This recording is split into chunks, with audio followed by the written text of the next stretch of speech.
Hello everyone, welcome to all of you. आप सभी का आपके अपने प्यारे प्लेटफॉर्म पे स्वागत है। मैं पीयूष परासर आप सभी का स्वागत करता हूं। आशा करता हूं सभी लोग अच्छे से होंगे और सभी का तैयारी काफी अच्छे से चल रहा होगा। आ गए हम लोग एक इंपॉर्टेंट चैप्टर पे, सॉइल मैकेनिक्स के अंदर शियर स्ट्रेंथ ऑफ सॉइल। बहुत सारे बच्चों को इस चैप्टर में प्रॉब्लम रहता है। डेफिनेट सी बात है यार, हम लोगों को भी प्रॉब्लम था जब हम लोग स्टडी करते थे। पहली बार में तो समझ में नहीं आया था, दूसरे बार में भी उतना समझ में नहीं आया। बहुत 2-3 एग्जामिनेशन देने के बावजूद हर एक एग्जाम में क्वेश्चन गलत हो जाते थे। अब कहीं धीरे धीरे धीरे धीरे चीजें डेवलप हुई, एक प्रॉपर अंडरस्टैंडिंग हुआ जब आप फील्ड एक्सपीरियंस आपको मिला तब। तो ये चैप्टर ऐसा है दोस्त मेरे कि यहां से ना, देखो न्यूमेरिकल तो जो बनते हैं फॉर्मूला 2 4 10 टू याद कर लोगे, न्यूमेरिकल क्वेश्चन सॉल्व हो जाएंगे। बट जो ऑब्जेक्टिव क्वेश्चन उठता है, थ्योरेटिकल क्वेश्चन उठता है, वो काफी लॉजिकल होते हैं, अच्छे गुड लेवल ऑफ क्वेश्चंस आते हैं और वो पाले नहीं पड़ता अपना। क्यों? एक ही कारण होता है, समझ नहीं होती है ठीक से कि शियर स्ट्रेंथ ऑफ सॉइल है क्या। अगर आप इस चीज को समझे हो, बस खत्म, कोई भी क्वेश्चन आंसर कर दोगे। तो हम आपको यहाँ पे पढ़ाएंगे, आप समझने का कोशिश करिएगा और मैं आपको बहुत ही सरलता से शियर स्ट्रेंथ ऑफ सॉइल समझाने का प्रयत्न करूंगा। ठीक है?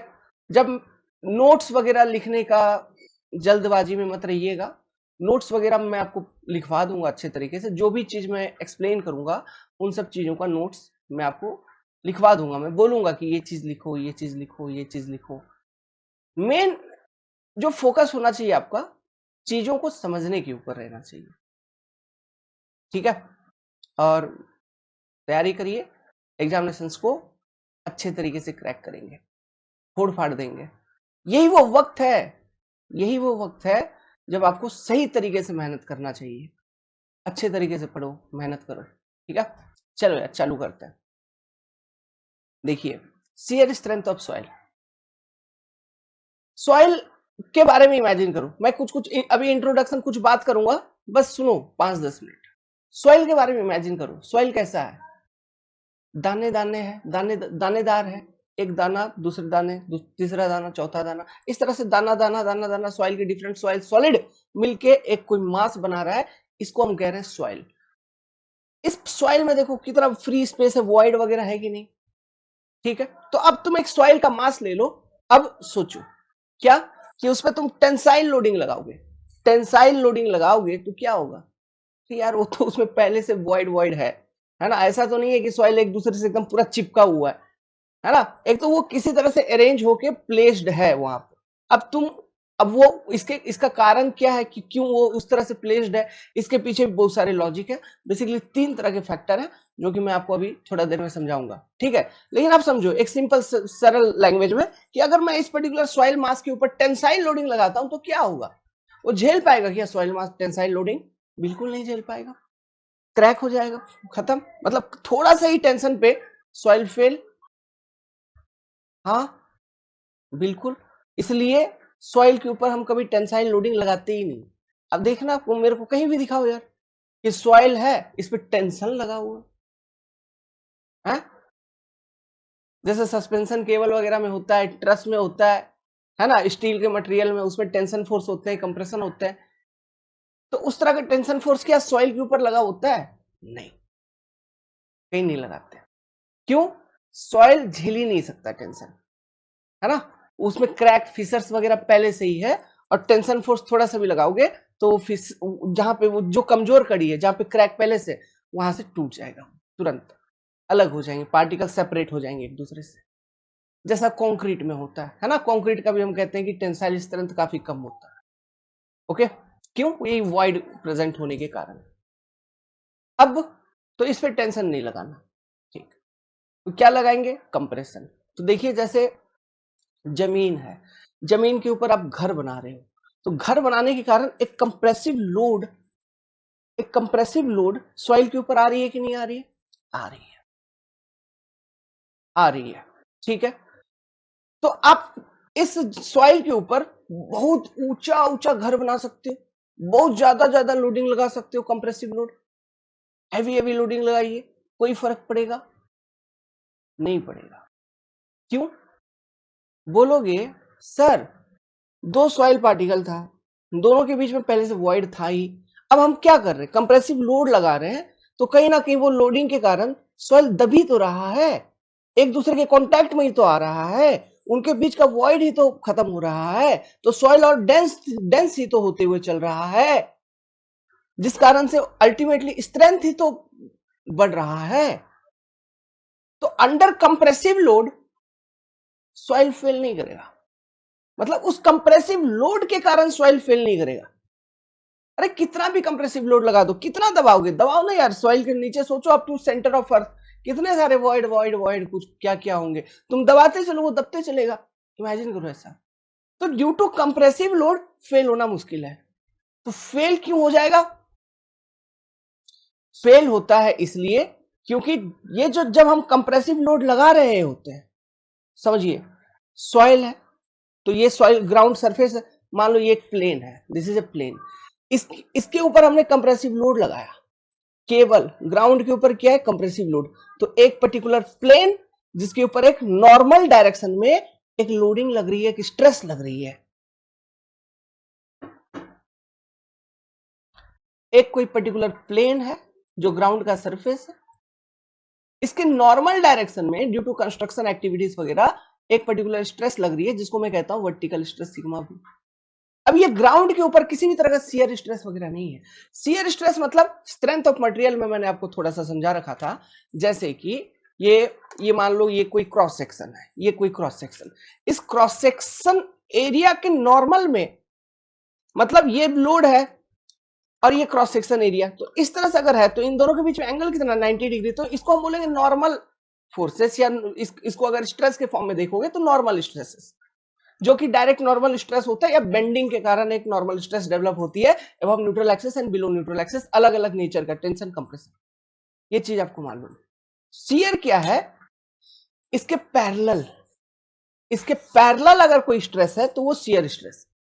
तो ग्राउंड पे हम केवल वर्टिकल कंस्ट्रक्शन कर रहे हैं तो नॉर्मल स्ट्रेसेस आ रहे हैं, इस तरह का कोई स्ट्रेसेस नहीं है। क्या ग्राउंड के पैरेलल में कोई स्ट्रेस हम दे रहे हैं क्या, नहीं, ये नहीं है। तो अगर ये नहीं है तो ये जो ग्राउंड सरफेस है मेरे दोस्त, ये लेट्स सपोज ये जो ग्राउंड सरफेस है, क्या ये एक ऐसा प्लेन है जिसके ऊपर केवल नॉर्मल स्ट्रेस एक्ट कर रहा है and there is no shear stress, और इस तरह के प्लेन को हम क्या बोलते हैं, principal plane. Strength of material की बात है, इस तरह के प्लेन को हम बोलते हैं प्रिंसिपल प्लेन। समझने की कोशिश करना चीजों को, बहुत क्रिटिकल बहुत कॉम्प्लिकेटेड चीज है ना, मैं बहुत आसान तरीके से लिंकअप करवा रहा हूं, समझा रहा हूं, इमेजिन करना। तो अगर ये ऐसा है तो अब क्या होगा, देखो यार, आपको स्ट्रेंथ ऑफ मटेरियल में हम डिफरेंट इक्वेशंस को निकालते हैं, तो प्रिंसिपल प्लेन से एक पर्टिकुलर एंगल पे, किसी एक पर्टिकुलर एंगल पे कोई एक प्लेन मिलेगा जहां पे शियर स्ट्रेस तो डेवलप होगी होगी, इक्वेशंस लिखते थे, है ना। तो due to this vertical loading, जो आप कंस्ट्रक्शन एक्टिविटी कर रहे हो, जो आप कंस्ट्रक्शन करते हुए चल रहे हो, उस कारण से भले ही उस वाले प्लेन पे शियर स्ट्रेस वगैरह नहीं है, ठीक, इस वाले प्लेन पे शियर स्ट्रेसेस वगैरह नहीं है, बट प्रिंसिपल प्लेन से किसी एक पर्टिकुलर एंगल पे हो सकता है at some any angle theta, एक कोई आपको प्लेन मिले, इस प्लेन पे शियर स्ट्रेस जरूर आपको देखने को मिलेगा, इसका कुछ ना कुछ मैग्नीट्यूड होगा, तो उस शियर स्ट्रेस को कहेंगे हम टाउ। ये सब लिखने की जरूरत नहीं है, मैं आपको बहुत डिटेल में लिखवाऊंगा, अभी बस समझा रहा हूं कुछ बातें। इस शियर स्ट्रेस को रिप्रेजेंट हम कैसे करते हैं, एज ए टाउ। इस प्लेन पे नॉर्मल स्ट्रेस भी होता है ना, इस प्लेन पे नॉर्मल स्ट्रेस भी लग रहा होगा, तो एक शियर स्ट्रेस लग रहा होगा, एक नॉर्मल स्ट्रेस लग रहा होगा। तो अब देखो कहीं ना कहीं शियर आ रही है, मतलब सॉइल में शियर आने लगी ना, किस कारण से, ये लोडिंग के कारण से किसी एक पर्टिकुलर प्लेन पे इस तरह का एक शियर स्ट्रेस डेवलप हो रहा है। ये है खतरनाक चीज, दिस इज योर विलन, ये विलन है। ये जो shear stress due to load develop हो रहा है, दिस इज योर विलन। समझ में आ रहा है क्यों, सुनो, कंप्रेशन में तो सॉइल आपका फेल हो नहीं रहा था, कंप्रेशन में सॉइल आपका फेल हो रहा था नहीं, उसमें वॉइड आप कितना भी दबाओ दबेगा, तो अंदर कंप्रेशन वो फेल होता नहीं है। सॉइल पे हम टेंशन जनरली लगाते नहीं है, तो टेंशन का बात ही नहीं कर रहे हैं, तो सॉइल पे ऐसा क्यों नहीं है कि हम बहुत बड़ा बड़ा बिल्डिंग कंस्ट्रक्ट कर दें? फेल होने का डर क्यों रहता है? जैसे यहाँ पे आपको सामने एक तस्वीर दिख रहा है कि देखिए किस तरह से ये घर ऐसे ढह गया मतलब नीचे से कुछ हुआ होगा, मिट्टी मिट्टी घिसक गया होगा यार, इसलिए ढह गया। तो वो क्यों हुआ? वो हुआ ही क्यों ऐसा? तो वो बेसिकली हुआ ये शियर स्ट्रेस डेवलप होने के कारण किसी एक पर्टिकुलर प्लेन पे, है ना। तो ये जो विलन डेवलप हो रहा है, ये जो शियर स्ट्रेस डेवलप हो रहा है, अगर ये सॉइल का जो अपना शियर स्ट्रेंथ है, लेट्स सपोज उसको मैं कहता हूं टाउ एस, टाउ सॉइल, जो सॉइल का अपना शियर स्ट्रेंथ है उससे अगर ज्यादा हो जाता है तो क्या होगा? ऑब्वियस सी बात है, जिस एंगल पे, है ना, मतलब ग्राउंड से जिस एंगल पे वो शियर स्ट्रेस डेवलप हो रहा है उस एंगल पे मिट्टी को काट देगा। काट देगा कहने का मतलब है, सोचो कि ये एंगल पे डेवलप हो रहा है, ये मिट्टी काट देगा। काट दिया मतलब ये वाला जो पोर्शन है, दिस पर्टिकुलर पोर्शन, ठीक है, ये स्लाइड कर जाएगा ना यार। ये तो देखो ये वाला पोर्शन स्लाइड नहीं करेगा, कौन सा? This will remain at its own place, this will remain at its own place. Slide कौन करेगा? जो अलग हो गया इस बड़े मास से, छोटा वाला वो स्लाइड कर जाएगा। जब वो मिट्टी खिसकेगा तो क्या होगा? उसके ऊपर जो भी कंस्ट्रक्शन वगैरह हुआ है उसके नीचे से मिट्टी, पैरों तले जमीन खिसक गया तो तुम भी खिसक जाओगे। वही हुआ, ये बिल्डिंग खिसक गया। समझ रहे हो? तो ये बेसिकली हुआ क्यों? ये हुआ इसलिए क्योंकि ये जो सॉइल है इसका अपना एक शियर स्ट्रेंथ होगा, है ना। लेकिन जो आपने कंस्ट्रक्शन किया है, ठीक है, लेकिन जो आपने कंस्ट्रक्शन किया है इसके कारण जो यहाँ पे वर्टिकल स्ट्रेसेस जो भी डेवलप हो रही हैं उसके कारण किसी एक पर्टिकुलर प्लेन पे, है ना, at some angle theta, let's suppose इस एंगल को, जिस एंगल पे मैक्सिमम, मतलब जिस एंगल पे फेलियर होता है, इस एंगल पे फेलियर हो गया क्योंकि इस एंगल पे shear stress due to that loading ऐसा डेवलप हुआ कि वो टाउ ऑफ सॉइल से ज्यादा हो गया, इसलिए इस एंगल पे फेल हो गया, इस प्लेन के अलोंग फेल हो गया। तो इस प्लेन का जो एंगल है फ्रॉम द प्रिंसिपल प्लेन उसको हम बोलते हैं critical angle of failure, theta C, है ना। तो अभी धीरे धीरे चीजों को इंट्रोड्यूस कर रहा हूं, है ना, ये सब कुछ आएंगे लिखवाएंगे बहुत अच्छे तरीके से, बस इंट्रोड्यूस करवा रहा हूं, समझा रहा हूं। सुनो बात, इसको बोलते हैं थीटा सी। तो ये क्रिटिकल प्लेन है, इसके अलावा चीजें फेल हो गई। क्यों फेल हो गई? क्योंकि ये जो स्ट्रेस आप लगा रहे थे सिग्मा वी, इसके कारण यहां पे जो टाउ डेवलप हुआ, है ना, वो ज्यादा हो गया। This particular tau becomes greater than tau of soil, इसलिए वो सॉइल स्लाइड कर गया, इसलिए वो घर ढह गया। अब बोलोगे आप, सर ये फोटो में तो इतना गंभीर बात लग नहीं रहा है, काहे? अरे इतना छोटा बिल्डिंग ढह गया, कुछ दूसरे प्रॉब्लम होगा। नहीं, प्रॉब्लम यही है, प्रॉब्लम यही है, ठीक है, कि उसके नीचे का जमीन खिसक गया और वो शियर के कारण हुआ, सॉइल का वहां पे शियर फेलियर हो गया। समझ में आ रहा है? तो अब फिर दूसरा सवाल, अगर ऐसा है साहब तो मुझे ये बताइए, इतना बड़ा बड़ा बिल्डिंग जो हम बना रहे हैं वो नहीं धस रहा है, ये धस गया कैसे? जेन्युइन क्वेश्चन है, ओरिजिनल क्वेश्चन है। वो तो छोड़ो, इंडिया में, आप विदेश में देखो सर, अमेरिका में देखो, दुबई में देखो, कितना बड़ा बड़ा आप लोग घर बना देते हैं तो भी क्यों नहीं धसता? ये जवाब, इसका जो आंसर है ना, ये आपको थोड़ा देर में भी पता चलेगा, ठीक है। जब मैं इक्वेशंस लिखूंगा तब आपको पता चलेगा, वहां से हम लॉजिक निकालेंगे इसका। अभी बताऊंगा सब ऊपर ऊपर निकल जाएगा, लेकिन ये सवाल है, ठीक है। मतलब तो सवाल क्या है कि हम किस तरह से सेफ्टी बरकरार रख सकते हैं, है ना, कि इस तरह से फेल ना हो जाए। अब ये फेल क्यों हुआ, इस लॉजिक है, तो वो हम डिस्कस करेंगे। तो देखिए, तो यहां पे दो चीजें आपको समझ में आई होंगी अभी तक बेसिकली, ठीक है। एक क्वेश्चन आपके माइंड में छोड़ दिया कि हो ही क्यों रहा है ऐसा, और दो चीजें आपको अभी समझ में आई, एक ये टाउ और एक ये टाउ सॉइल, जिसमें ये जो टाउ है ये विलन है, ये जो टाउ सॉइल है ये हीरो है, ये हीरो है, ये जो टाउ सॉइल है ये हीरो है, ठीक। अब मुझे ये बताओ, शियर स्ट्रेंथ ऑफ सॉइल ये क्या है, ये कहां से आएगा? देखो सॉइल एक मटेरियल अपने आप में, एक मटेरियल है सॉइल, है कि नहीं? जैसे ये कैलकुलेटर का प्लास्टिक एक मटेरियल है, स्टील, माइल्ड स्टील एक मटेरियल है, HYSD मटेरियल है, कंक्रीट एक मटेरियल है, उसी तरह से सॉइल एक मटेरियल है। सभी मटेरियल का अपना अपना स्ट्रेंथ होता है जो कि उसके मटेरियल कैरेक्टरिस्टिक से निकल के आती है। तो वहीं से ये शियर स्ट्रेंथ ऑफ सॉइल भी निकल के आती है। सॉइल का जो शियर स्ट्रेंथ है वो बेसिकली 3 चीजों के कारण होती है। एक है फ्रिक्शन, ध्यान से सुनना, एक है फ्रिक्शन, दूसरा है इंटरलॉकिंग बिटवीन पार्टिकल्स, है ना, पार्टिकल्स जो इंटरलॉक करते हैं एक दूसरे से, उसके कारण एक शियर स्ट्रेंथ, मतलब सॉइल को कुछ शियर स्ट्रेंथ मिलता है। और तीसरा है कोहेजन। तीसरा क्या है? कोहेजन।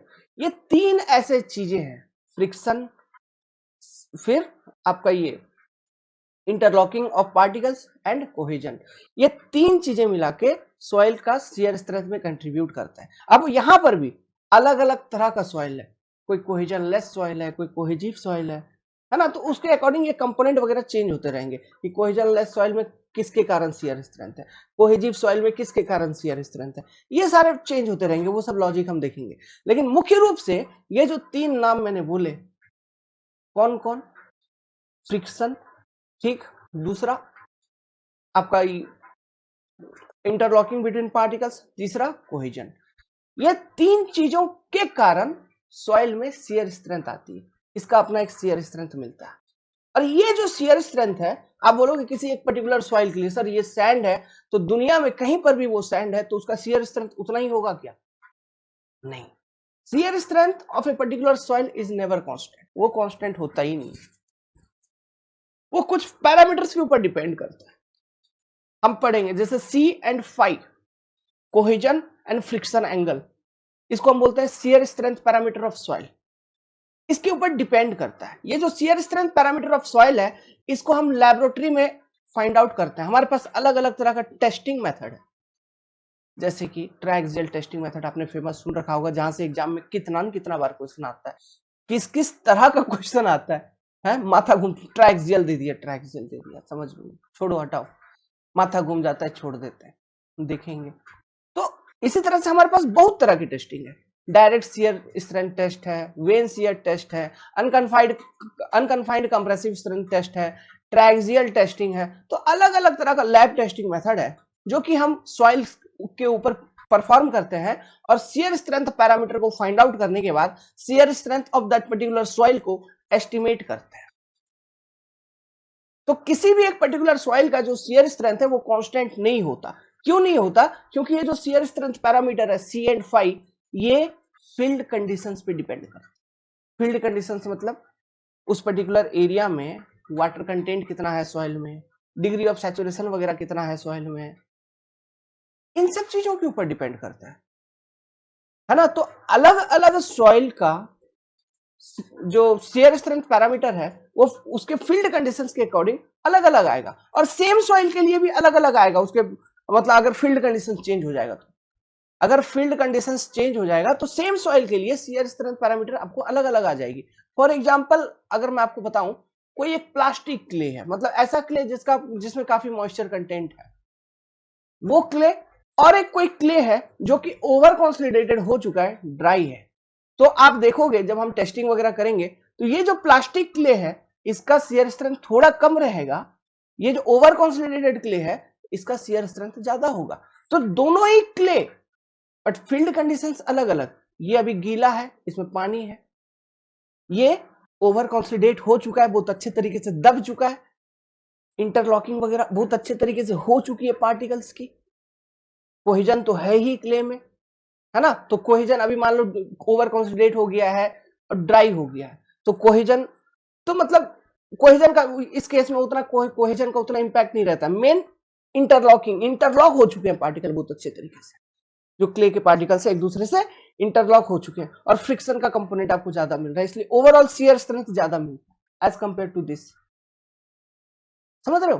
तो फील्ड कंडीशंस पे ये चेंज होता है।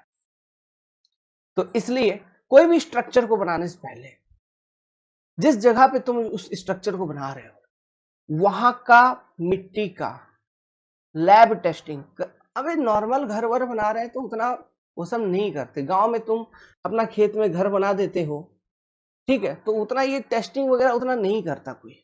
नॉर्मल, हाँ जमीन अच्छा है बना दो घर बस। और थोड़ा सा लगता है प्रॉब्लम तो क्या करता है, थोड़ा मिट्टी खुदवा के कोई दूसरा मिट्टी भर के पोखर में भी आदमी रोलिंग करवा के फिर गांव में तो घर बना देता है। तो इसलिए इस तरह की घटनाएं होते हैं। धस गया इसका, देखो समझ रहे हो। घर में अक्सर तुम क्रैक देखोगे, उतना छोटा घर रहता है लेकिन फिर भी क्रैक वगैरह डेवलप हो जाता है। क्यों? नीचे से मिट्टी खिसकी होगी, डिफरेंशियल सेटलमेंट, दीवार वगैरह में क्रैक हो गया, चिनक गया, फट गया, इस तरह की चीजें होते हैं। सो जब हम मेगा कंस्ट्रक्शन करते हैं, इसलिए इंजीनियर्स की जरूरत है ना। जब हम मेगा कंस्ट्रक्शन करते हैं, कोई बड़ा कंस्ट्रक्शन कर रहे हैं, शहरों में घर बना रहे हैं, जो रेस्पॉन्सिबल व्यक्ति है कंपनी, वो लैब टेस्टिंग करवाती है सॉइल की।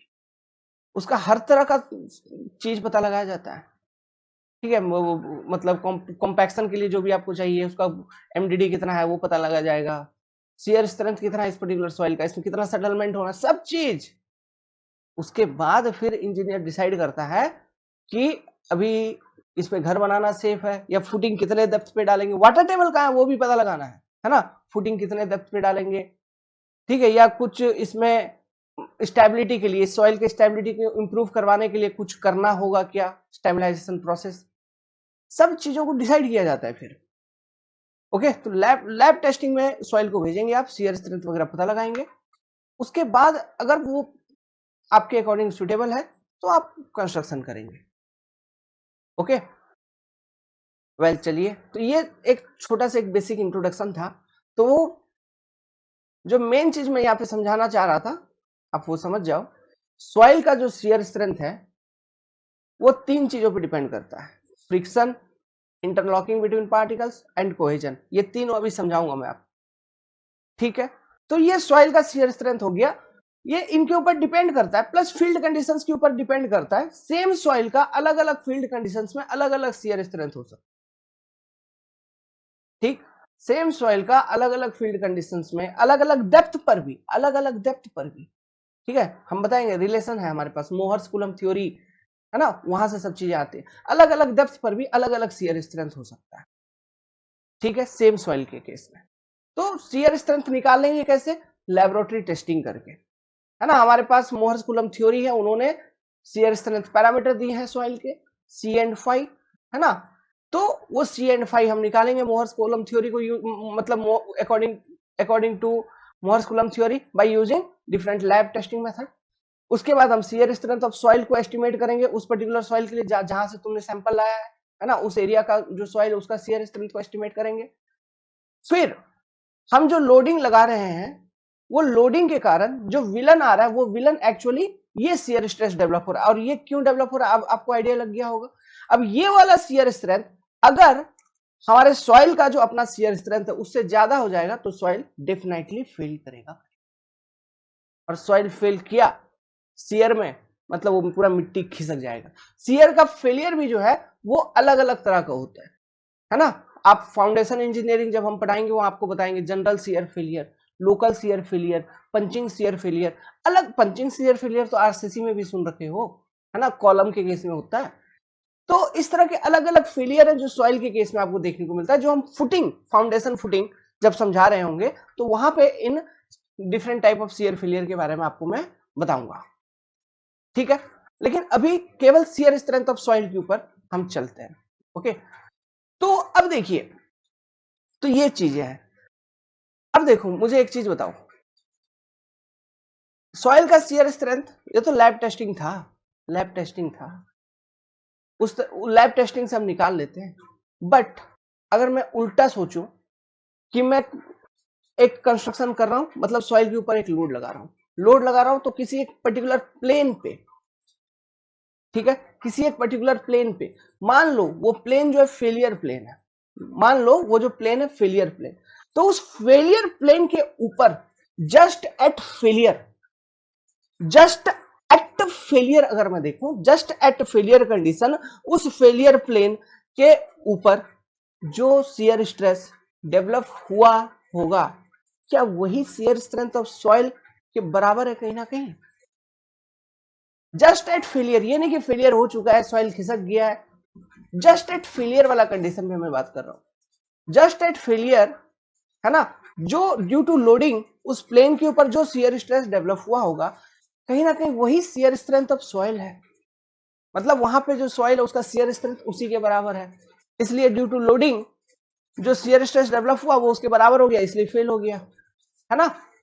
सो for avoiding failure due to loading, जो शियर स्ट्रेंथ डेवलप हो वो हमेशा शियर स्ट्रेंथ ऑफ सॉइल से कम होना चाहिए, तब सॉइल सेफ रहेगी, नहीं तो फेल कर जाएगी।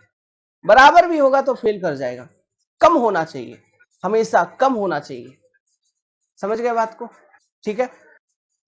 तो इसमें इस पर्टिकुलर चैप्टर में देखो 20-25 मिनट तो यहीं पे लगा दिए, लेकिन बहुत चीज आपको एक बेसिक अंडरस्टैंडिंग हो गई, है ना। तो इस पर्टिकुलर चैप्टर में जो हमारा जो ऑब्जेक्टिव है बाबू, वो दो ही है। क्या?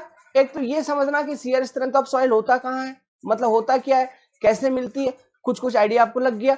दूसरा, इसको कैलकुलेट कैसे करेंगे, फाइंड आउट कैसे करेंगे, इससे रिलेटेड क्या थ्योरी है, इससे रिलेटेड थ्योरी है मूवर्स कूलम्ब थ्योरी।